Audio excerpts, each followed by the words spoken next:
Yes, baada ya semaji wa zamani wa mnyama Simba na baadaye Young Africans, namzungumzia mheshimiwa diwani wa kata ya Kariakoo Haji Sunday Manara kuzungumza juu ya mambo makuu mawili yanayohusu klabu ya Young Africans. Swala la kwanza lilikuwa ni hatua ya timu hiyo kuipeleka dabi ya Kariakoo kwenda kuchezwa Zanzibar, hatua ambayo Haji Sunday Manara aliona ni kama kutokuwathamini mashabiki wa wananchi Young Africans, kwa maana safari ya kwenda Zanzibar ukizingatia na ugumu wa maisha Zanzibar, kwa maana ya gharama kubwa ya maisha ambayo itapaswa mashabiki wa wananchi Young Africans kwenda kukabiliana nayo Zanzibar kwa ajili ya mechi hiyo. Haji Manara hakuona kwa jambo hili ni sahihi sana kwao, lakini pia akazungumza juu ya usajili wa mara kwa mara unaofanywa na klabu ya Young Africans, kuanzia wachezaji hadi kubadilisha makocha. Haji akisema hatua hiyo inainyima klabu ya Young Africans kuimarika na kwenda kupambana kimataifa na hata kushinda kombe la CAF Champions League kama ilivyo malengo ya klabu hiyo. Baada ya kuzungumza Haji Sunday Manara kuhusiana na klabu ya Young Africans, hatimaye semaji wa sasa wa wananchi Young Africans, namzungumzia Ali Kamwe anayejiita mwenyekiti wa wasemaji, ameibuka na kumjibu Haji Sunday Manara kwa namna ambayo inashangaza kidogo. Huyu hapa ni Ali Kamwe akijibu hoja za Haji Sunday Manara.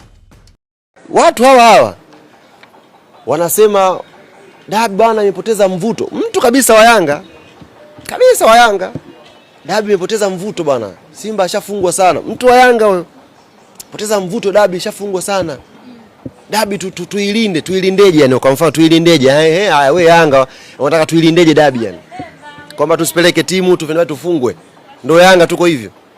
Ndio wanasema chunguzeni kauli za watu. Ndio Yanga yani kwamba eti bwana dabi hii imepoteza mvuto hii dabi. Simba ashafungwa sana. Ndio mtu wa Yanga huyo. Hatutajibu kunguni yoyote yule. Hatuta entertain chawa yoyote yule. Focus ya Yanga sasa hivi ni kuelekea kwenye hii michezo tupate matokeo mazuri. Tukishamaliza hizi mechi nitakuja. Katika hao wote waliozungumza hamna hata mmoja ambaye simudu. Wote hao kwangu ni uzito wao, ni uzito wa chini, uzito mwepesi ule. Wote hao. Wote uzito mwepesi hao. Wote wanaozungumza uzito wao mwepesi hao. Hamna hata mmoja. Na wanajijua. Yaani katika wote wanaozungumza wanajijua uzito wao ni mwepesi kwangu mimi. Hatujibu mtu sasa hivi. Tutakuja kuzungumza nao baadaye. Mimi utaratibu wangu si mnaujua. Mimi mwenyewe nimezaliwa mtaani vile. Si mtoto wa Uswahilini mimi. Mimi si basi kazi tu inanipa itifaki. Lakini maneno mimi si kama jogoo, si asubuhi naweza nikawika na wewe tu. Wewe utoka umeanza kunijua mimi. Kuna mwanadamu anaweza kusimanga mtu Tanzania hii kuliko mimi. Sasa mimi si kazi tu inanipa itifaki, protocol, nani mheshimiwa.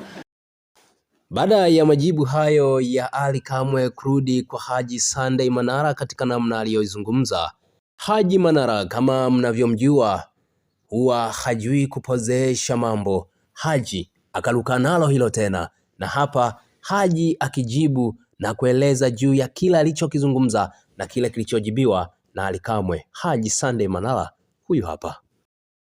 Mtu anakapata riziki na nielekeza mimi Yanga, anapata haki ya kuniambia mimi sio Yanga. Kwa Yanga yake. Baba yangu kafunga kila aina ya magoli pale. Alipiga chenga uwanja mzima, anarudia anafunga. Kitwana Manara kaanza kwa goalkeeper, Kasim Manara kaanzia pale. Leo nani anielekeza mimi Yanga? Okay, kwamba mimi sio Yanga. Kwa hiyo nililosema la uongo. Sawa, mimi sio Yanga.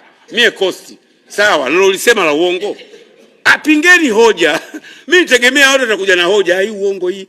Unanipinga kwa sababu mimi sio Yanga. Wewe Yanga. Wewe Yanga. Ya baba yako ile. Huyo ni Haji Sunday Manara, semaji gwiji kwelikweli, akiwa amezitumikia klabu zote kongwe Tanzania bara. Naizungumzia Simba Sports Club pamoja na mahasimu wao Young Africans, akieleza kila anachokiamini yeye. Tuandikie maoni yako hapa chini kwenye comments, lakini pia usisahau kulike, kushare pamoja na kusubscribe channel hii ili uwe miongoni mwa watu wa kwanza kabisa kupata taarifa zetu za kimichezo pindi tu tunapoziweka mahali hapa. Kumbuka ni kupitia channel hii ya Spotify.